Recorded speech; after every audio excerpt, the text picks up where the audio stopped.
is Harry Rosen, the embassy's press attaché. The Iranians burned a United States flag and announced the U.S. government.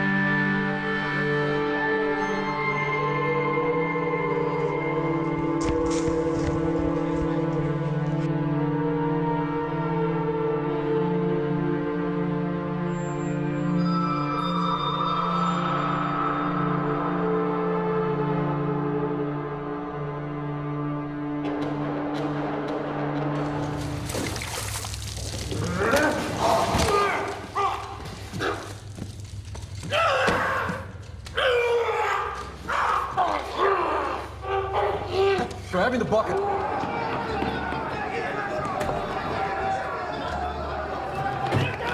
Who has made this? Who has made this? Who has made this?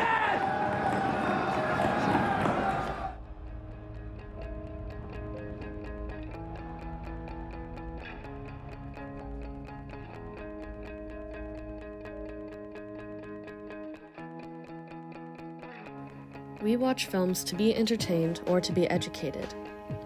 We know from experience that films often make a strong impact, even change our lives. Hollywood aims to both entertain and to educate, while the CIA aims to protect. So what happens when these two entities collide?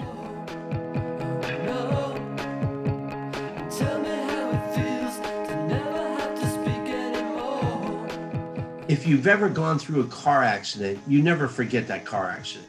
Being held hostage was a car accident, but it was a different one for every day for 444 days. We walk into the set, and I can tell you, the set, it made my hair stand up. It was so freaking real.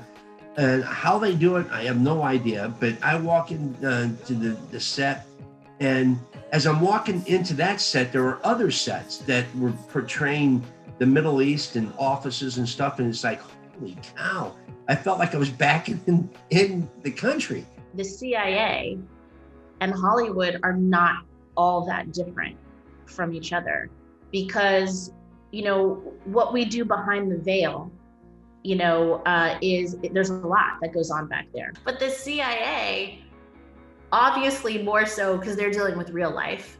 We're dealing with, even though this was a true story, we're dealing with make-believe. We're dealing with entertainment at the core of it. Hopefully that inspires more, but it's entertainment. They are doing something, you know, everything is behind that curtain, has to be. It's not even a question, I think, you know, kept secret. And whatever they're putting together back there, because they're on a mission, or they are, you know, putting together something for the good of the whole, ideally, you know, that has to be kept secret. So it's almost, it's like cousins, you know, like talking to each other. And I don't think they're that different. Argo and Zero Dark 30 are the two most prominent examples and the most publicly known and perhaps most important examples of films that have been created under the wing of the CIA. One about the assassination of Osama bin Laden, the ostensible head of Al-Qaeda, and one about the successful rescue attempt of Western hostages in Iran. Argo and Zero Dark 30, you know, they're very pro-CIA. Zero Dark 30 is really removes a lot of the controversial material about torture from the real world, which is was really the hot button political issue of the time. So I think that's kind of important, but I'm not entirely sure that it is clear that the CIA secured those changes, or whether it would just have happened anyway because the filmmakers will have wanted to present a kind of fairly well-polished image of the US. To the extent that the CIA would like to use Hollywood as a PR agency, sometimes Hollywood would like to use the CIA and be proud of the CIA connection in order to project legitimacy, to project realism, and so to show the potential audience, hey, this is so accurate that even the CIA approves on this.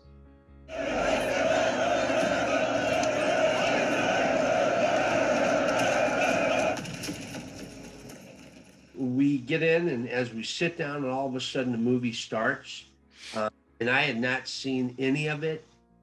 It starts, and my left knee starts to twitch. My wife is sitting to the left. Billy Gallegos is sitting to the right of me, and his wife is to the right of him.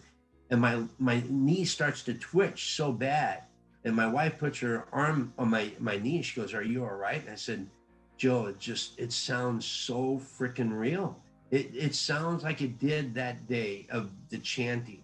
And then all of a sudden, them coming over the wall, which obviously, you know, some of the images, which I had not seen, I really didn't research. These guys, they research, and they have actual images and pictures.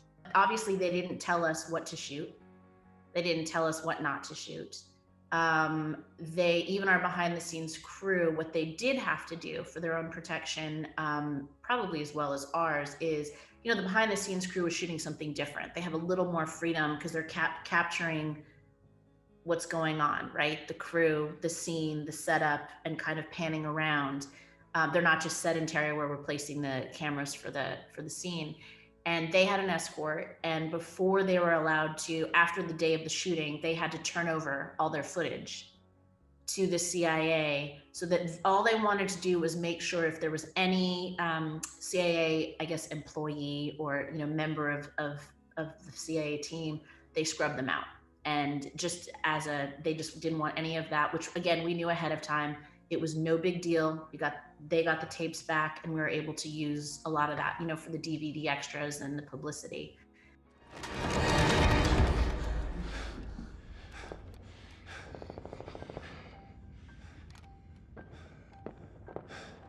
The Jack Ryan series did a day of filming here as well. Because again, you know, it's a character. They actually did a lot of research with us because John Krasinski wanted to learn a lot about what being a CIA officer was like, and he met with CIA officers, and then they did do a day of filming here.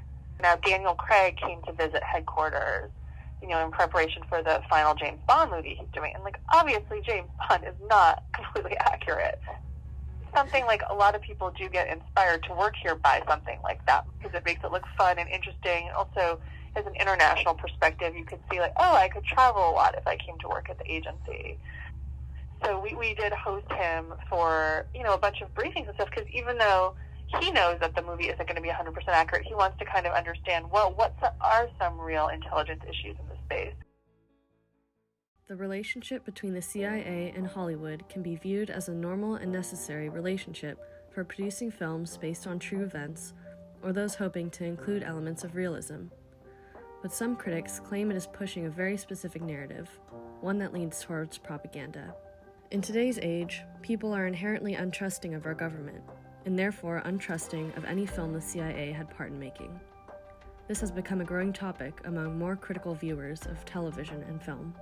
I mean, I'm sure that the CIA does do lots of, you know, good things in terms of security on a day-to-day basis, but if you're a critical analyst of the political establishment and of society, then and you want to make a better society, then you've got to look at the problems that have come out of that as well, and the abuses of power.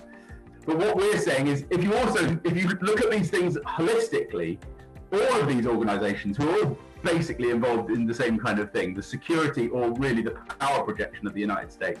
And then if you factor in all of the different things that they are doing, which is not just cinema, it's not just video games, but it's also network TV, and it's also, which adds up to hundreds of things, then you get a bigger picture of the whole thing.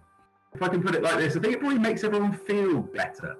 Everyone who's making the film, if they're making Jack Ryan such and such, you know, it's going to be good for them to feel that they're doing something patriotic, that they're not colouring over the lines too much, because they know that they are doing a project that makes sense, that is true, that is real. That's the way that they see it. And this is the thing, that it's the CIA or any of these organizations aren't really, by their own terms, they're not really doing anything wrong. Whenever I'm having a bad day, the number 444 it pops in front of me on a license plate. Not too long ago, driving down the road, having a bad day, thinking of all the things I got to do today. I looked down at the license plate and it was on an RV. It had ABD 444. And it's like, it's a sign from the man upstairs saying, Rocky, would you rather have this bad day or over in Iran being held hostage? I mean, my worst time was when they stripped us down, put 3 rifles to the back of my head. I mean, that was a bad day. Everything else, guys, I'm living at the Ritz-Carlton every day.